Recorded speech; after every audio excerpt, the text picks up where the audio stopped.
코골이는 왜 생기는 걸까요? 코골이는 잠을 자는 동안 기도가 좁아지면서 목젖과 영국에 진동이 발생하면서 나는 소리입니다.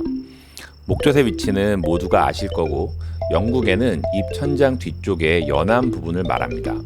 공기가 좁은 기도 틈을 이동하면서 생기는 마찰로 인해 우리가 흔히 코골이라고 부르는 소리가 발생되는 것이죠. 코를 고는 이유 중에 하나는 비만입니다. 살이 찌면서 목 주변과 편도선, 코 점막 등이 비대해지면서 코골이가 생기기 쉬운 구조가 됩니다.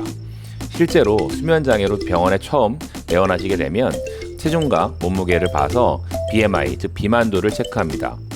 보통 30이 넘는 경우에 코골이가 있는 경우가 상당히 많고, 그 중에는 무호흡증 환자가 섞여 있게 됩니다. 그리고 골격 구조도 문제가 될 수 있습니다. 하악, 아래턱이죠. 아래턱이 작고 후퇴되어 기도가 정상적인 기도에 비해 좁아진 경우, 상대적으로 목이 짧고 혀가 큰 경우 코골이가 있을 수 있습니다. 코가 막히면 코를 골 수 있습니다. 코가 막히면서 입으로 숨쉬는 구강호흡을 하게 되고, 이러한 것들이 지속되게 되면 혀가 밀려 들어가면서 기도의 공간이 좁아집니다. 그러면서 숨쉬는 통로가 막히면서 코골이가 발생합니다. 저는 잠을 잘 때 수면 환경이 중요하다고 강조하는데요. 그중 베개의 높이는 굉장히 중요합니다. 본인과 맞지 않는 높은 베개를 사용할 경우 기도가 좁아지면서 코골이가 발생하게 됩니다. 어르신도 코골이가 많이 생길 수 있는데요.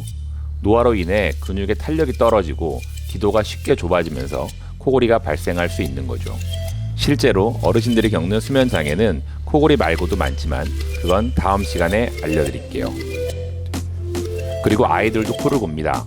아이들은 성인에 비해서 구강 구조가 좁고 편도가 비대한 경우가 많기 때문에 코골이, 수면 무호흡이 발생할 가능성이 많이 있습니다. 소아 코골이의 경우 방치했을 때 주걱턱이나 부정교합 등의 문제가 생길 수 있고, 성인과 다르게 집중력이 저하돼서 산만한 행동이나 성적 저하 등의 문제를 일으키기도 하니 부모님들이 잘 관찰하셔서 병원을 찾는 것이 치료에 큰 도움이 됩니다.